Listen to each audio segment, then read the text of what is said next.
ഉറങ്ങാൻ വേണ്ടിയിട്ട് സഹായിക്കുന്ന ഭക്ഷണങ്ങളുണ്ട്. അതിന് ചെയ്യേണ്ട കുറച്ച് രീതികൾ ഇപ്പൊ പറയും, കറുത്ത കർട്ടൻ ഇട്ട് കിടക്കണം, ഇരുണ്ട മുറിയിൽ കിടക്കണം, തണുത്ത ഒരു അന്തരീക്ഷത്തിൽ. അതൊക്കെ എങ്ങനെയാണ് മെച്ചപ്പെട്ട ഉറക്കത്തിന്? പക്ഷെ ഇതിനകത്ത് പലതും പ്രാക്ടിക്കലാണോ? ഈ കറുത്ത കർട്ടൻ പലപ്പോഴും പ്രാക്ടിക്കൽ അല്ല.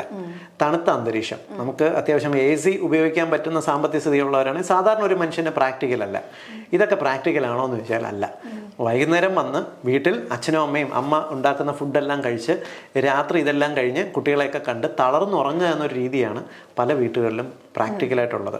ഈ അച്ഛനും അമ്മയും അല്ലെങ്കിൽ കുട്ടികളും എല്ലാം ഉറങ്ങി കഴിഞ്ഞിട്ടായിരിക്കും പാവം വീട്ടമ്മ ഉറങ്ങുന്നത്.